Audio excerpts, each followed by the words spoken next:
Olá!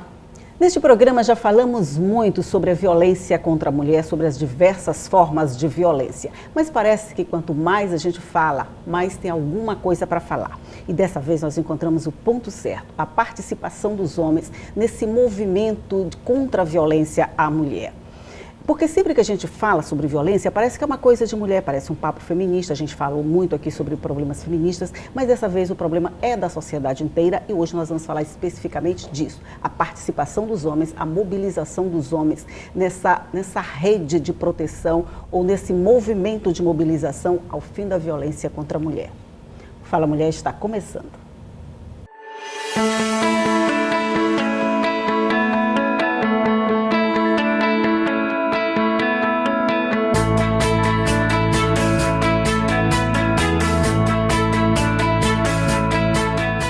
A violência contra a mulher parece ser um assunto recorrente, mas quanto mais a gente fala, mais tem o que falar, mais coisas acontecem de forma diferente, de forma igual, de todas as formas. Por isso a gente continua falando para que esse assunto não seja esquecido. E dessa vez nós vamos inovar também aqui no Fala Mulher. É a primeira vez que nós vamos trazer um homem como convidado, mas como eu já falei que a participação dos homens nessa mobilização contra a violência, você vai ver que tem tudo a ver, quem veio comigo dessa vez é o Flávio Henrique Azevedo Borges, que é advogado, especialista em penal e processo... Não, especialista em processo penal.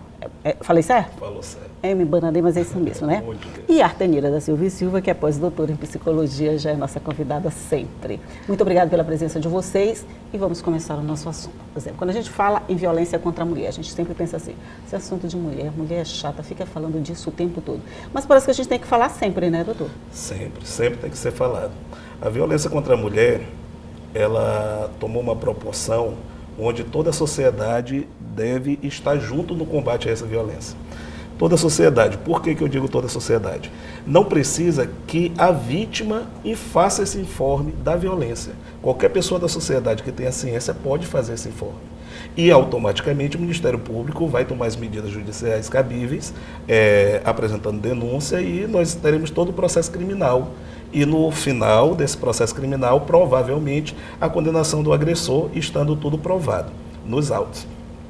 Assim como um vizinho, um amigo, um familiar, ao denunciar, ao informar a autoridade policial sobre essa violência doméstica, automaticamente essa vítima já vai ser acolhida pela medida protetiva de urgência, onde essa medida protetiva de urgência vai do afastamento do agressor até N medidas que não tem previsão taxativa na legislação, onde ela pode ser inovada, como o monitoramento eletrônico, como a participação de programas como o AA e terapias, a reeducação. Tem várias medidas protetivas que podem vir a ter eficácia para se diminuir essa condição de violência da vítima. Pois é, de alguma forma isso não é um problema de homem, de mulher, é problema de todo mundo, é mais ou menos isso, né? Corretamente. O nome desse movimento todo é Laço Branco, né, doutora Artenira? Mas esse nome não é por acaso não, ele tem toda uma simbologia envolvida aí, né? Sem dúvida, né? Há algum tempo atrás, exatamente no dia 6, que foi o dia que se preconizou para ser o dia internacional de adesão ao homem no enfrentamento da violência contra a mulher, o que aconteceu? Numa turma de alunos de engenharia no Canadá, né, onde haviam alunos homens e alunos mulheres, um aluno especificamente se incomodou com a presença das colegas, com o fato das colegas estarem estudando engenharia de igual para igual com os outros homens, pediu que os colegas homens, né, se retirassem da sala, porque ele entendia que era uma profissão predominantemente masculina, e assassinou todas as colegas mulheres. Então, a partir deste dia, ficou em homenagem às vítimas, né, que faleceram neste episódio, o Dia Internacional de Adesão do Homem no combate à violência contra a mulher. Porque, como você mesma falou, é um problema que acaba abrangendo a sociedade toda, porque os homens não se relacionam só com homens, né? Eles se relacionam com muitas outras mulheres. Eles têm as suas companheiras, as suas namoradas, as suas filhas, as suas mães, as suas tias, as mulheres no seu ambiente de trabalho. Então, as mulheres estão em todos os espaços. Aliás, até antes deles nascerem, né? Porque sem a gente, nada feito. E aí, se eles não conseguirem perceber, né, que o que se está tentando combater, né, quando a gente fala de violência contra a mulher, não é o homem, mas o machismo, mas é a educação culturalmente introjetada que define comportamentos de controle, posse e violência, é isto que se está tentando combater. Então não é a masculinidade, é o machismo, e não é o homem, é o machismo. A gente consegue entender que a gente avança muito com a adesão dos homens em relação a essa temática. É resguardada as devidas proporções. Um incidente, não é nem incidente uma coisa dessa, né? Uma tragédia como essa ainda se propaga, ela ainda pode ser efetivada? Não é descartável, né? Porque a gente observa, inclusive nos nossos noticiários, semanalmente, nós temos vários episódios de feminicídio. No Brasil, nós temos uma média de quase 5 mil mulheres mortas por ano, mortas. Isso sem avaliar quantas são violentadas, quantas são estupradas. A gente não está falando da agressão, tá? Não, já está falando da pontinha final do pontinha processo. Do iceberg e da cifra negra. Né? A gente está falando do que aparece e abstraindo que uma cifra negra não abrangente, que não chega efetivamente ao sistema de justiça, existe e ela é bem maior. Então, não existe outra doença no país que mate tanto. Né? Mas engraçado, você falou, não existe uma doença que mate tanto. Mas essa é uma doença, não é não? Machismo é uma doença. Eu vale para vocês dois. O machismo não é uma doença, a violência é uma doença. O machismo é um traço cultural que favorece a violência, tá? Que é mola propulsora da violência e que, como tal, precisa de todas as atenções. Então, por que o homem, novamente, é tão importante? Se eu vou acolher uma vítima de violência contra a mulher, mas eu negligencio a reeducação deste agressor, eu necessariamente não vou conseguir integralizar o acolhimento a ela. Porque se ele simplesmente vai ter contra ele, né, ou deferido contra ele medidas que não vão fazer com que ele reflita, com que ele reavalie o comportamento dele, e ele vai continuar atuando socialmente com o que a gente em psicologia chama de bússola das experiências, então todas as experiências emocionais e relacionais que você teve ao longo da sua vida geram uma bússola através da qual você se relaciona no momento presente e vai se relacionar no momento futuro. Verdade. Se essa bússola não é redirecionada, você vai continuar repetindo esses comportamentos. Sempre a mesma direção, e aí a gente fica punindo alguns crimes, mas retroalimentando o sistema reiteradamente. O senhor tem essa visão? Justo, eu tenho a mesma visão que a doutora Artendeira. O que se observa? Quando você é contratado por um agressor, geralmente o agressor, ao ir ao seu escritório, informar como é que foi a conduta delitiva, ele não verifica essa conduta como crime. Para ele é uma questão normal. Por quê? Porque quando eu fui educado pelos meus pais, eu não poderia lavar uma louça, eu não iria passar uma vassoura na casa, eu sou o provedor da casa, eu sou o homem da casa, então é muito o eu, o egocentrismo. Verdade. Entendeu? Geralmente o agressor, ele não analisa a unidade familiar. Ele não analisa que aquela família não é só ele, é ele, a esposa, os filhos. E quem mais porventura possa estar morando junto com essa família. Então ele não verifica. Então qual é o grande problema do advogado? O advogado ele tem que ter o discernimento de escutar primeiro o cliente, informá-lo o que propriamente ele está respondendo criminalmente, conscientizá-lo de que aquela conduta é sim um tipo de violência doméstica, porque a violência doméstica ela não é só a lesão corporal, ela não é o feminicídio, ela pode ser verbal, ela pode ser psicológica, ela pode ser moral, e aí às vezes o agressor, ele comete toda a modalidade inicial, primeiro ele comete a conduta, a lesão moral, a psicológica, a verbal, para só então ele chegar na física.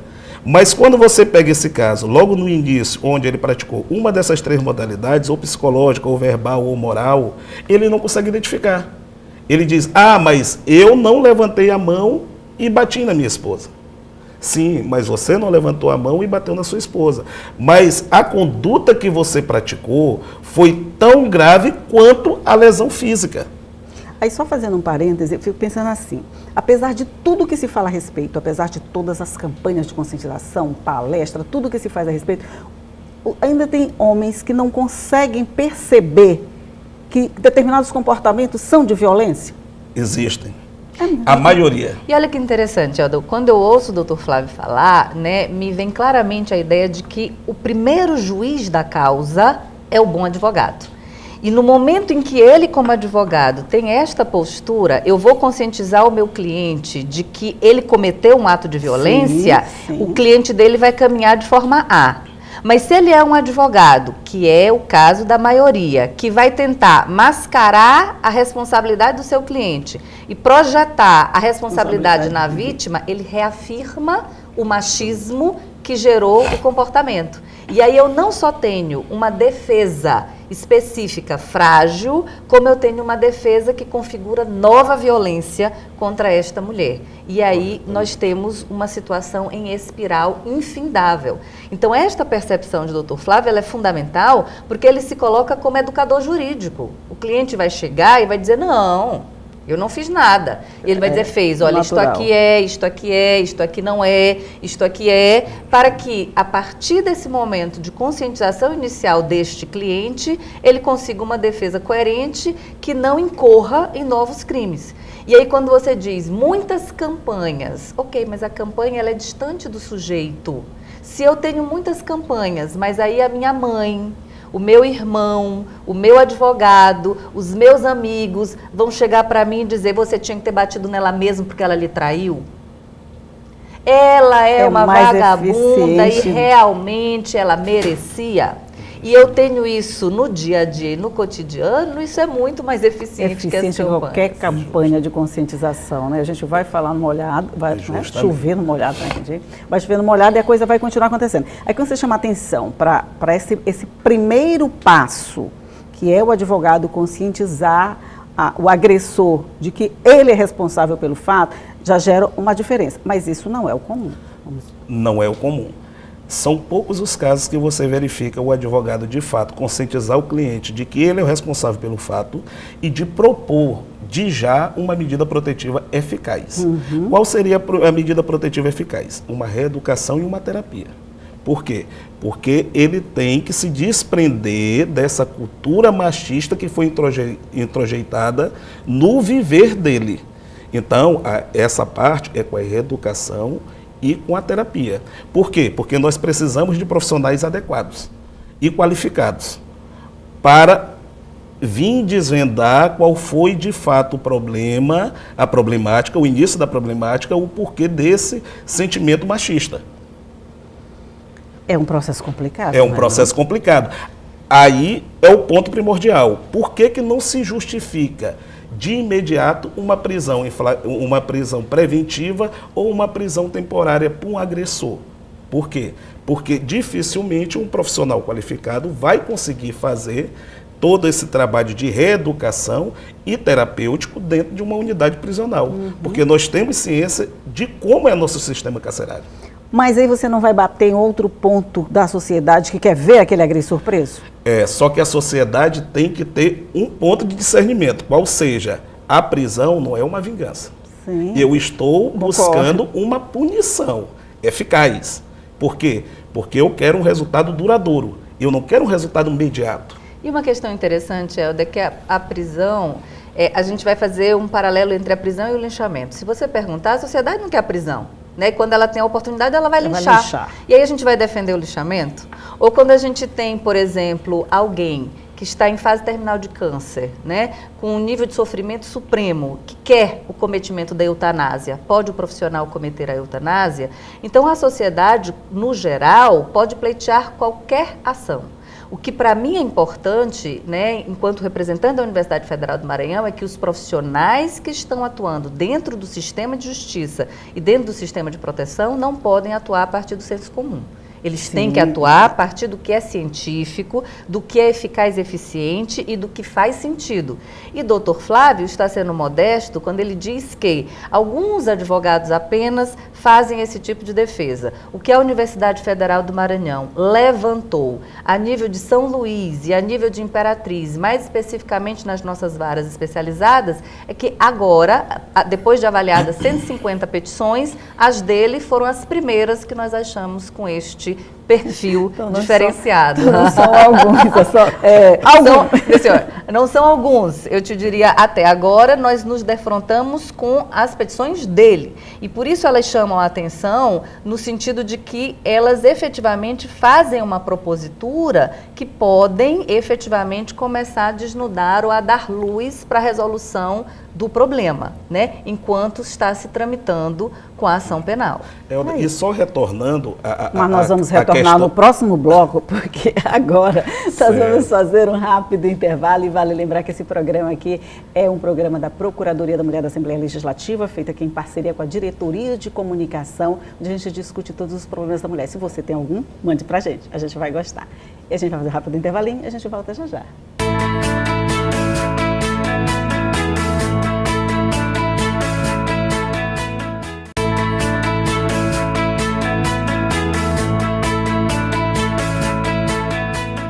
De volta aqui para mais um bloco do Fala Mulher, e hoje a gente está falando dessa mobilização dos homens em torno desse assunto que é a violência contra a mulher, e eu interrompi o doutor Flávio bem na hora que ele ia falando, tá? Pode continuar, doutor Flávio. Retornando à questão da prisão preventiva, o que eu quis dizer é o seguinte, não é que o agressor não tenha que ser preso.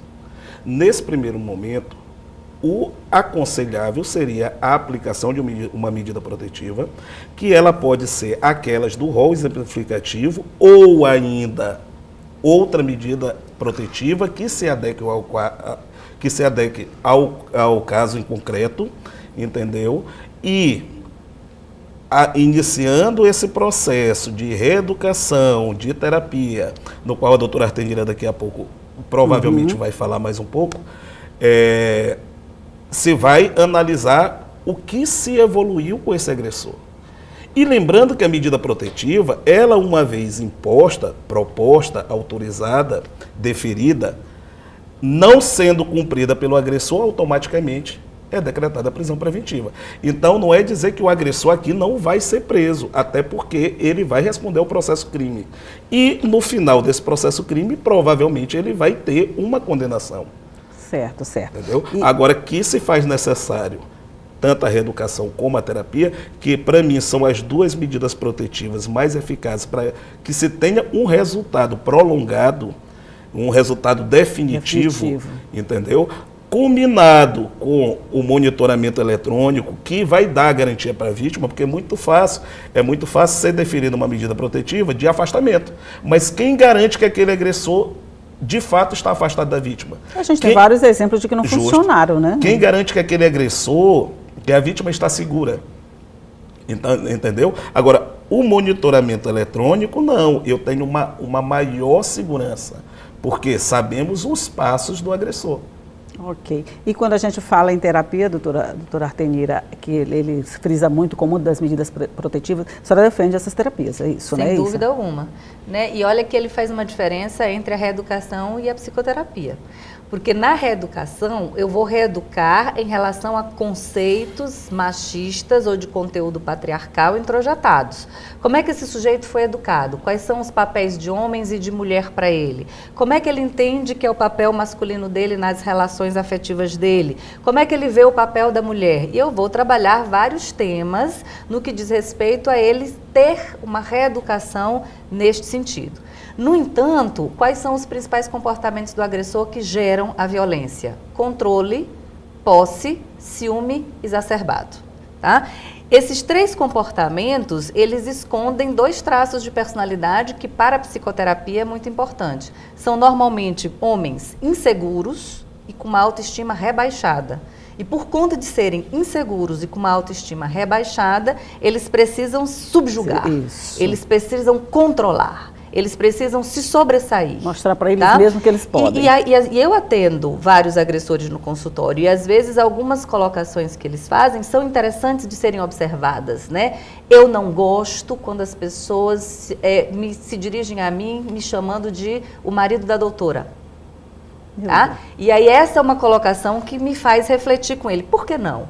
Por que você não gosta de ser o marido da doutora? Não era um orgulho ser o marido da doutora? É porque eu não me acho tanto quanto a doutora. Então aí é meu papel como psicóloga dele de reafirmar essa insegurança dele, essa autoestima, para que ele não se ressinta disso efetivamente e não tenha essa necessidade de controle. Então a reeducação trabalha aspectos antropológicos, sociológicos, culturais introjetados, e a psicoterapia vai trabalhar o que na configuração familiar desse sujeito mantém esse comportamento e o que ele tem de traços de personalidade. E aí eu citei a insegurança e a autoestima rebaixadas, que precisam ser fortalecidas e aprimoradas para que ele não tenha mais este ímpeto do controle, do ciúme, da subjugação. Você falou aí nessa questão do comportamento que vem introjetada desde a infância, quando a gente cria menino para ser menino, menina para ser menina, menina não estuda engenharia, menino não pode fazer serviço social, mais ou menos assim. Na opinião de vocês, mudou alguma coisa nessa forma de educar crianças que possa sinalizar para a gente que a gente está educando homens e mulheres para serem iguais no futuro? Muito pouco. Né? Se nós estivermos falando de Brasil e se nós estivermos falando de Maranhão, muito pouco. Né? Os estudos que a gente tem feito com crianças na primeira infância até 6 anos de idade em relação à percepção sexista efetiva de educação, a gente observa que ainda é um ponto muito forte, né, a educação sexista. Nós ainda não estamos educando as meninas para serem inteligentes e corajosas, a gente destaca a beleza nelas. A gente não está educando ainda os meninos para serem humanizados, solidários. Não, a gente educa os meninos para serem fortes e para brigar. Né? Então, diante dessa dicotomia, né, eles acabam, essa cobrança que vem lá da infância aflora quando eles têm insegurança e estão diante de uma mulher com quem eles se sentem ameaçados, né? Eu preciso ser forte, eu preciso dominar lá, né? Isso é muito comum em conversas entre homens. Rapaz, se tu não controlas nem a tua mulher, é verdade. Parece, né, uma coisa como se ela tão fosse boba, mas controlável. O significado disso, e ouve, né? As músicas que a gente ouve no dia a dia. A gente liga o rádio ou bota no pendrive. Tem músicas estimulando o feminicídio, quando diz que se você olhar o WhatsApp dela, ou quando ela não quiser lhe mostrar o WhatsApp dela, é porque ela está lhe traindo, sim, tome uma providência, sim. Tá? Ou o melô, que eu digo, né? O melô do agressor e do relacionamento abusivo. Aquela música de Roberto Carlos, Esse Cara Sou Eu. Esse cara sou eu penso em você todo dia, todo segundo, eu não faço nada a não ser pensar em você, saia correndo dele. Mas é verdade, saia correndo dele porque necessariamente não tem... vai lhe colocar num relacionamento abusivo. Não tem coisa mais chata do que Então você veja que as músicas que a gente ouve, né, fora algumas músicas já de cunho feminista, e os filmes que a gente vê, eles estão o tempo inteiro reafirmando na gente esses estereótipos. É terrível. Então, se a gente não voltar um pouquinho atrás, ao invés de tratar só essas consequências, o doutor Flávio pegando o agressor, pegando a vítima, fazendo esse trabalho de reeducação, se a gente não começar com a reeducação não vai fazer esse trabalho sozinho. Então você vai ter que sair tratando todos os homens que de alguma forma têm essa autoestima rebaixada. Eu acho que são duas polaridades extremamente importantes de serem desenvolvidas ao mesmo tempo. Eu acho que a gente não pode prescindir, né, de trabalhar a educação básica e o governo do estado vem desenvolvendo algumas ações interessantes. A gente tem o programa Escola Sem Machismo, que está capitaneado pela ANE, fazendo um excelente trabalho em relação a isso.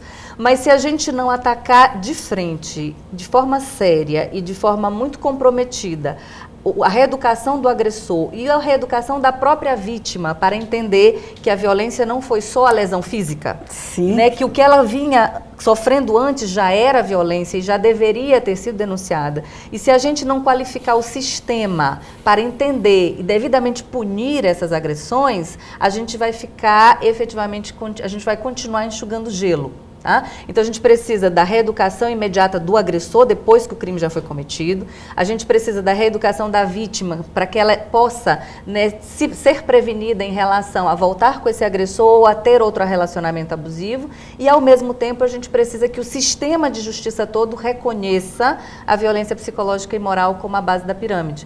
Porque são dados da própria Secretaria de Segurança, né, que 64,4% das medidas protetivas deferidas, elas são relativas à violência psicológica e moral. No entanto, nós não temos o correspondente em percentual em ações penais. O que significa que em ações penais nós não estamos punindo a violência psicológica e moral. E como o doutor Flávio colocou anteriormente, se nós não punirmos aqui violência psicológica e moral, e tanto o agressor quanto a vítima entender que são agressões tão graves quanto e que não podem ser toleradas, a gente estimula a evolução da pirâmide para a lesão corporal e para o feminicídio. E a vítima? Você falou uma coisa interessante. A vítima, ela tem consciência da agressão? Ela tem consciência de que aquela agressão psicológica bem velada, bem subliminar, é uma agressão e que ela precisa se defender? Olha que interessante, as vítimas que eu atendo, que têm nível educacional alto, e quando elas começam a ler alguns artigos, porque dentro da própria psicoterapia eu dou alguns artigos para que a gente vá discutindo, é absolutamente unânime, né? Que é tipo, Artenira, eu não percebia. Eu não percebia que esse cuidado dele de me deixar sempre no trabalho já era um controle. Eu não percebia que quando a gente brigava e ele chorava e me dava uma aliança da Vivara, já era um controle, né? Então, assim, eu não percebia, né? Eu achava que era amor, cuidado, né? Dele estar sempre me esperando no meu trabalho, dele estar sempre por perto, dele mandar 30 mensagens por dia e não 2 ou 3, né? Elas começam a perceber melhor quando a gente vai explorar o ciclo de violência. Só uma última pergunta para vocês pensarem durante o intervalo. É muito fácil confundir controle com amor? Ou a gente precisa se sentir tanto amada que acaba confundindo as duas coisas? Depois do intervalo, porque agora, de novo, nós vamos fazer um rápido intervalinho, que a gente conversa demais, o tempo passa muito rápido, mas a gente vai fazer um rápido intervalinho e volta já já. É só um minuto, Fala Mulher, tá de volta.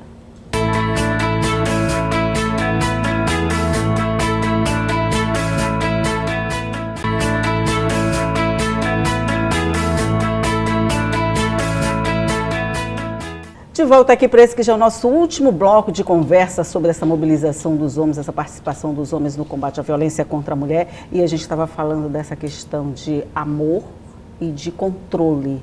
E eu perguntei para o senhor se é fácil confundir uma coisa com outra, a gente não consegue perceber logo no começo. É assim, é muito fácil confundir o amor com o controle. Até porque, geralmente, o agressor, o potencial agressor, ele não pratica essa agressão de imediato. Ele vai ali controlando os espaços, as atitudes, e até que chega o momento da agressão. E se confunde muito com o amor, por quê? Porque às vezes ele utiliza de quê? De desculpas. Ah, meu amor, vou lhe buscar no serviço. Ah, meu amor, como é que você está? Você está onde? Mandando mensagem pelo WhatsApp. Que horas que você sai? Você já pegou um ônibus? Você está chegando? Você está no trânsito? Você já almoçou? Então, aqui parece um cuidado, parece, né? Um cuidado. Só que esse cuidado, quando se torna excessivo, ele sim é um controle. É um controle. Ou eu vou buscá-la no serviço todos os dias, para que todos os colegas saibam que ela tem um companheiro, que ela tem um marido, que ela tem um namorado. Que ela tem um dono. Que ela tem um dono. Ou eu vou buscá-la no serviço, que é para que ela não possa ir a um happy hour com os amigos, ou então vou buscá-la no serviço para que ela não fique conversando com A, com B ou com C, que eu já tenho um determinado ciúme, que está aqui escondido. Então tem toda essa situação.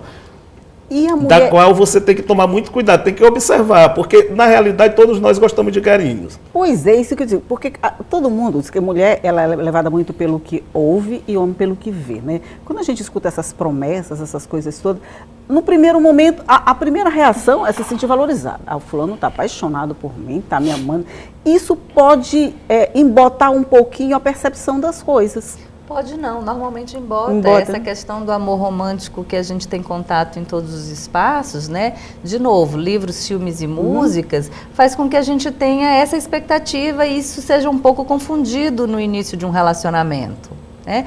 Mas eu digo sempre que em relações adultas, normais e saudáveis, essa questão dialógica precisa estar muito bem resolvida, para que a gente possa efetivamente definir os limites dessas situações de carinho, de afeto, de demonstração amorosa e não cair na questão do controle. Porque observe que mesmo tendo a intenção de controlar, isso não fica muito claro para o agressor. Ele se acha um namorado extremamente presente. Isso. Ele se acha um namorado positivo e carinhoso.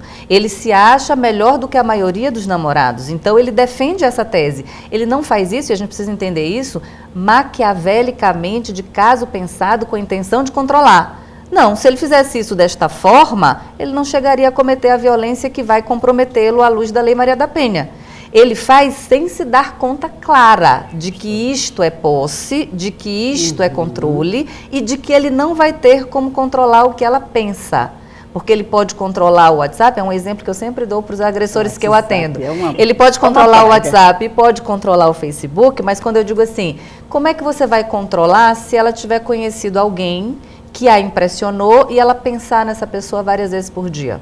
Isso está fora do seu controle. Ainda não existe. Eu digo que está fora do seu controle. Então, observe que o que está no seu controle é uma relação afetiva leve, agradável, onde ela possa contar o dia a dia dela, você o seu, você possa valorizá-la, ela possa lhe valorizar e você se sentir valorizado por ela querer estar na relação com você.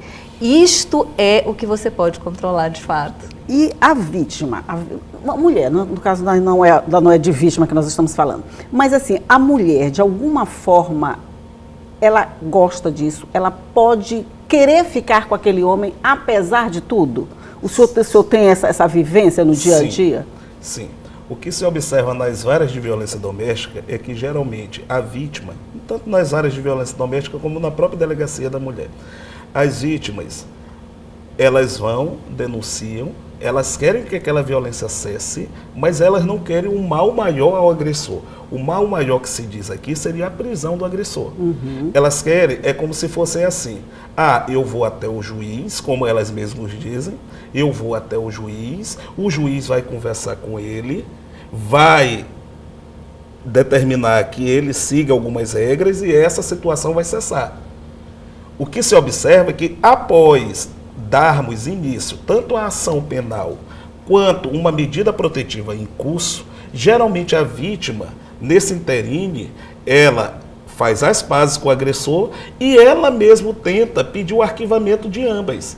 Só que a medida protetiva, ela pode vir a informar que ela não está mais naquela situação de perigo, que ela não tem mais necessidade. Agora, a ação penal, uma vez noticiado o crime, e sendo informado o Ministério Público, a ação penal passa a ser pública e incondicionada. Dessa forma, o detentor da ação é o Ministério Público. Ela não tem mais como retirar aquela denúncia. Não tem mais como retirar aquela denúncia. Então, o processo crime, ele segue e provavelmente, no final, após a instrução, colhidas todas as provas necessárias, o agressor vai ter a condenação. E é interessante, Alda, porque a gente, em pesquisas, levantou já que 35% das mulheres que têm ações penais em curso nas capitais brasileiras de lesão corporal, né, ações públicas incondicionadas, permanecem com seus agressores.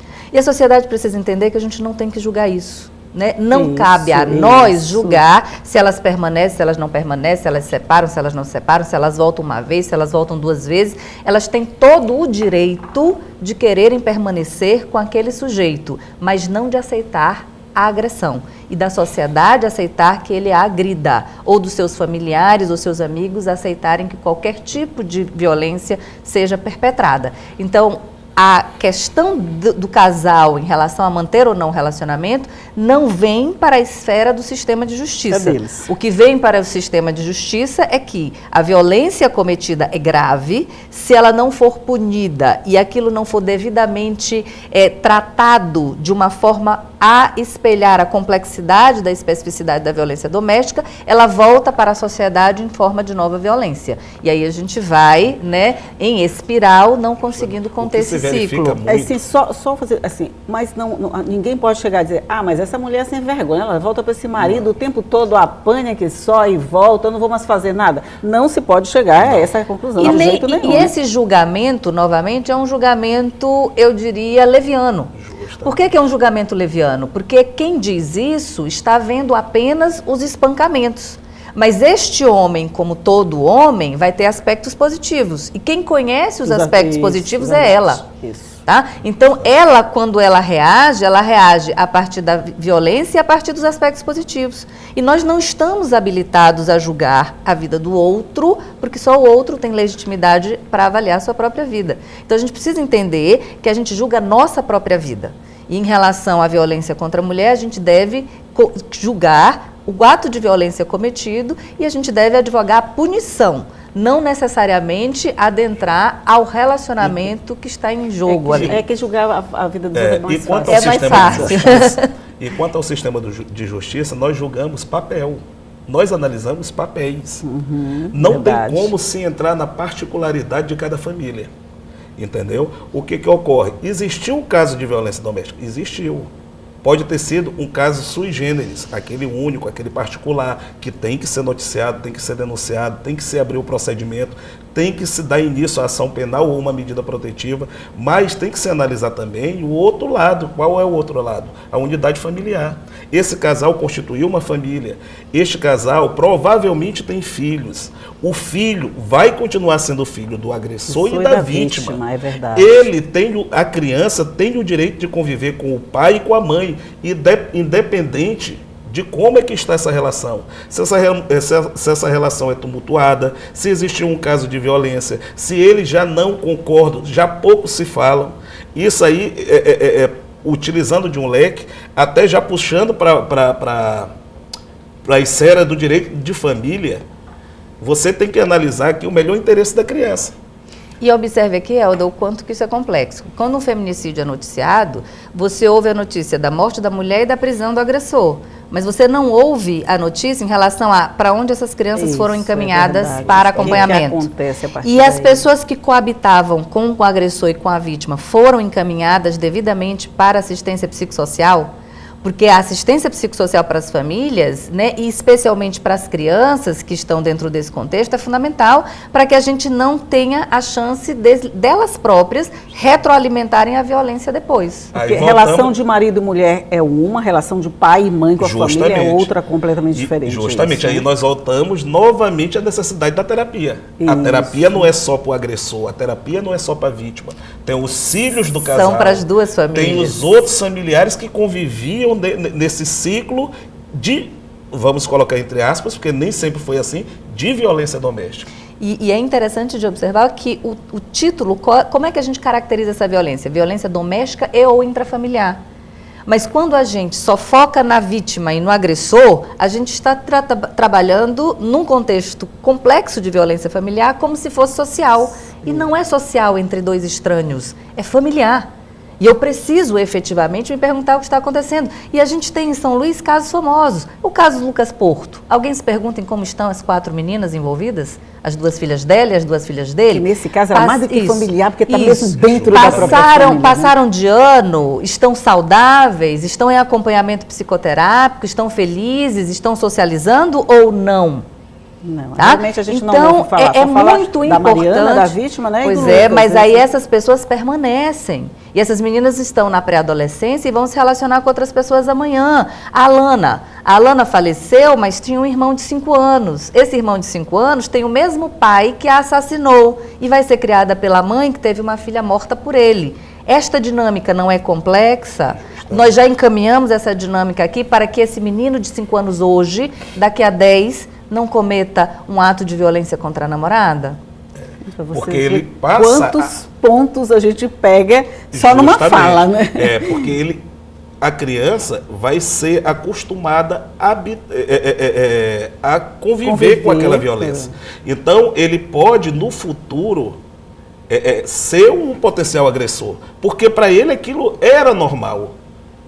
Era normal, Sim, entre sim, aspas. entendi. Porque no cotidiano ele olhava aquela agressão, quer seja verbal, quer seja moral, quer seja psicológica, quer seja a lesão corporal. Daí nós A lesão continuaremos tendo notícias desse Justamente. tipo, o senhor lutando com as vítimas e com os agressores. Assim, só uma curiosidade minha, esse tratamento, essa forma diferente de tratar, tem dado os resultados que o senhor espera? Nós não temos Hoje dados ainda não temos dados, mas é uma proposta.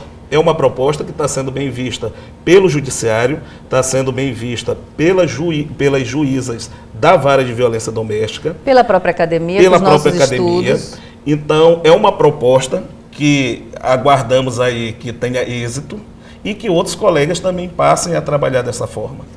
Olha, gente, nós passaremos a manhã inteira aqui falando sobre isso, faltou tanta coisa para falar, porque quanto mais vocês falam, mais eu quero perguntar, mais eu quero saber. Essa questão agora, olha, essa questão levantada agora no finalzinho sobre como está o resto da família. resto da família. Sim. Quer dizer, fala da vítima e do agressor e a família a gente acaba esquecendo, das filhas da Mariana, do outro filho, o irmão da Ludmila, essa coisa toda. A gente quase nunca leva em conta, mas isso é verdade, né?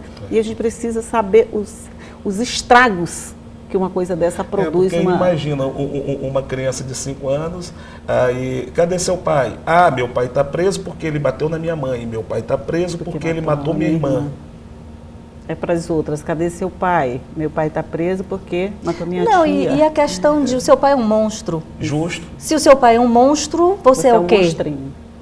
Né? E como isso é incorporado por essas crianças e por esses adolescentes. Pronto, nós já temos assunto para um outro programa. Com viu, certeza. gente? Temos assunto para um outro programa. Com certeza.